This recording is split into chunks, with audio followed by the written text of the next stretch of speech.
Okay, grade nines. Well, welcome to another week. I hope you enjoyed last week, which was pretty much nothing for my class. So, um, yeah, unfortunately, with the projects and everything off the table, we're just going to do some of the other things that we would have done anyway. This is a lab that for this week that we would have done together in class.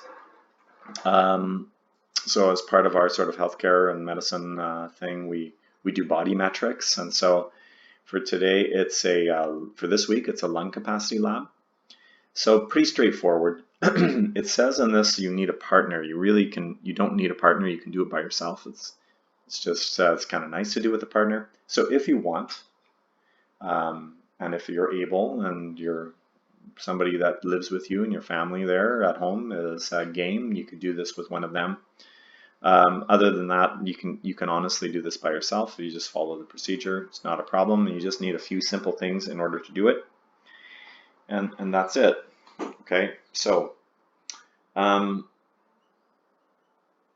yeah, all right. So if you take a look at this, this is called a lung capacity lab, and so there's a few things that we're going to just discuss. Okay, here in the instructions, but really all you really need to do is read the instructions that you see here.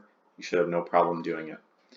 Okay, so yeah, lung capacity. So in the human body there are these things in your chest called lungs. Okay, so here is an x-ray. You can see the person's lungs there. Lungs are soft tissue, so they tend to show up in the negative image of an x-ray as a dark color. Yeah, hard tissues show up as light colors like bones and everything else. But lungs are soft tissue. And in fact, with this whole COVID-19 outbreak, which is really a disease of the lungs, yeah, like, I mean, we've heard a lot about lungs and stuff like that, and lung capacity, and like people with respiratory problems, or for example, let's say smokers and stuff, have a higher probability of getting very sick from COVID-19. Okay. So anyway, this is an opportunity. We would have actually done this lab whether or not there was a pandemic. Okay, I'm not just making this, not just throwing stuff at you here. We would have definitely taken some time to do this. We have a machine at school that measures your lung capacity. Yeah, but unfortunately we won't be together at school, so there's a way to do it with just a balloon. So basically you need a balloon to do it, and we'll talk about that. All right, so capacity just means how much air your lungs can take in. Okay, so the job of your respiratory system is to bring in oxygen, okay, and then exhale the waste product carbon dioxide. Okay, so the capacity of your lungs to do this job, okay, is what we refer to as your lung capacity. Now, the taller you are, the greater your lung capacity, just because your lungs are larger. Okay. So it does vary with height, okay, your lung capacity. It also varies with age. So as you get older, you get reduced lung capacity, let's say. But in fact, that's one of the things that you can work on is if you're like a long distance runner, you can actually increase your lung capacity. So it's actually a function of exercise also. All right, so let's get to sort of cut to the chase here, okay? So there's something called your tidal volume. It has nothing to do with the moon or the tides. I'm not sure why they call it tidal volume, to be honest, but anyway. So this is the volume of air that you normally inhale and exhale. Okay, so that just means if you're normally breathing, okay, you breathe in, you breathe out, you probably don't think about it, you just do it, okay? Yeah, that's called your tidal volume. Now your vital capacity is the maximum possible value that you can inhale. If you take a deep, deep breath, let's say, okay? So that's called your vital capacity, okay? The residual volume is the air that remains in your lungs after you exhale. So you never completely deflate your lungs. That would be a collapsed lung, okay? So there's a residual volume when you breathe out, okay? There's a residual volume that is left in your lungs after exhaling, okay? And that's called your residual volume of air. Okay, and the total lung capacity is the total volume your lungs can hold, the vital capacity plus the residual volume. Okay, so in other words, when you breathe in, there's already air in there. Okay, your residual volume is already in there. So when you get your maximum capacity, like if I breathe in, okay, what I'm trying to do is figure out, if I want to figure out my total lung capacity, is I have to figure out what that residual volume is. Okay.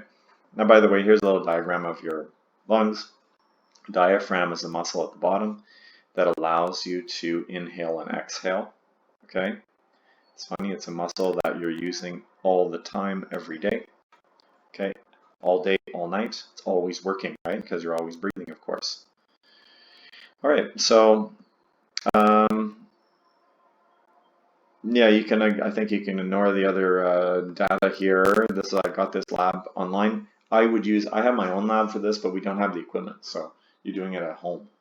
So anyway, you have to do the best you can. I like this lab because you need very little material. Okay, basically you need a large balloon, a string, measuring tape. The string is just for measuring. Okay, so you can just use a measuring tape just directly. Okay, and then that's it. Now it says with a partner. Now I just want to say this. You don't need necessarily a partner. Okay, here, actually, you don't necessarily need a partner. So this part here, okay, a partner, I'm just going to write a partner is optional. And of course, it's social distancing, but not with the people in your house.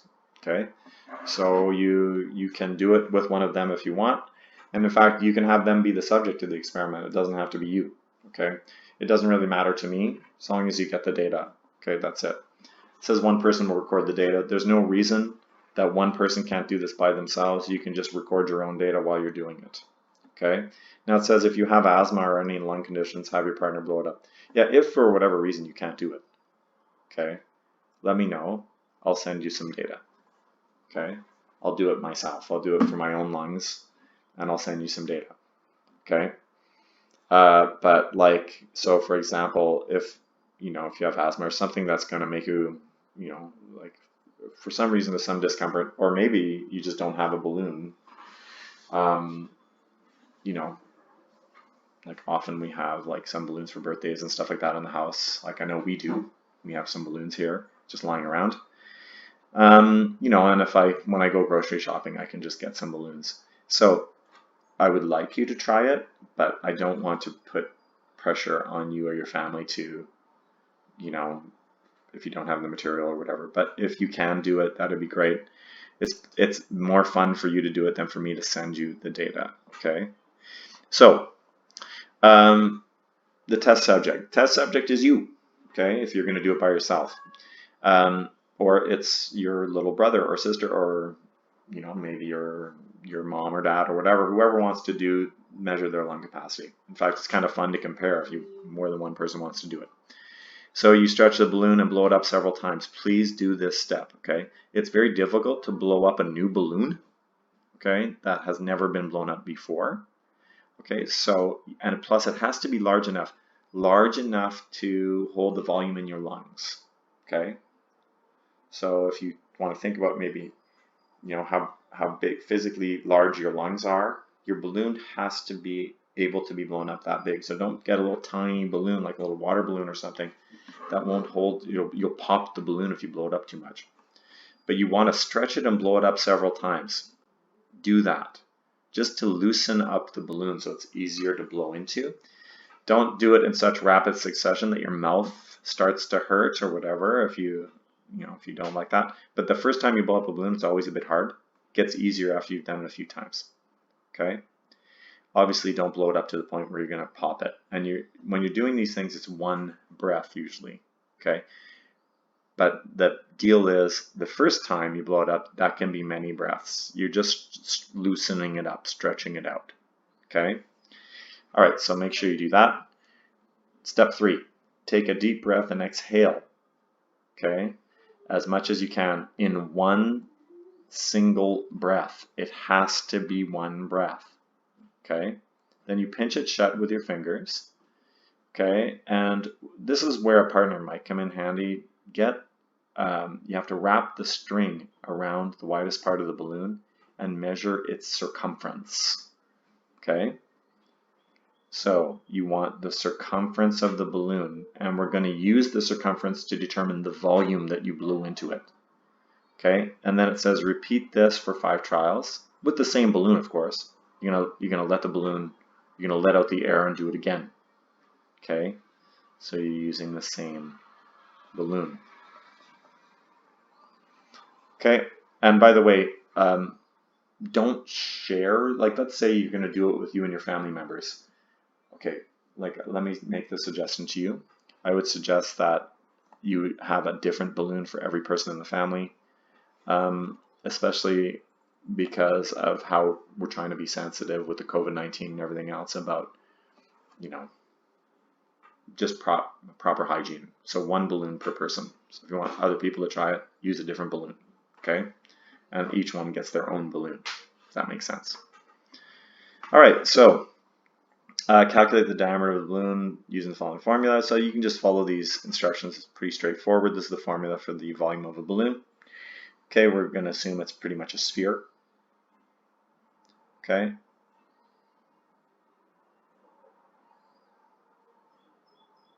I have a correction here. This isn't 3/4, it's 4/3. Okay, it's 4/3 pi r cubed is the volume of a sphere. So I don't know, I just noticed that error. Okay, so anyway, yes, so then you follow the procedure. The volume varies your experimental lung capacity, calculate your height using the following formula, calculate your expected volume using the following formula. Okay, so the rest, all you have to do is blow up the balloon 5 times, okay, and measure it. And then you record your results in these data in the chart here, okay, and then answer these questions.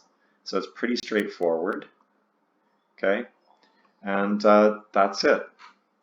Okay, so that's what I'd like you to do for this week, is just to do this lab activity and then post it.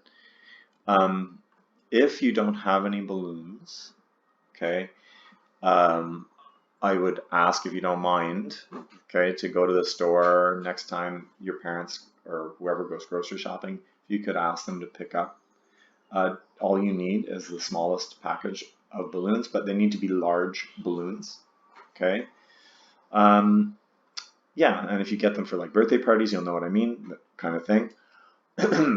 And if not, I will post a set of data. You don't have to ask me. I will post a set of data on here. I'll do it with my kids or something like that, and you can like do that for your own. Like if you really can't do the lab for whatever reason, either you don't have a balloon, or maybe you don't feel comfortable doing it. Maybe there's, like it said, like if you have asthma or something like that and you don't feel comfortable doing it, fine. I will post some data, and then you can just write up the answers to the questions. So like it won't be your data then, okay?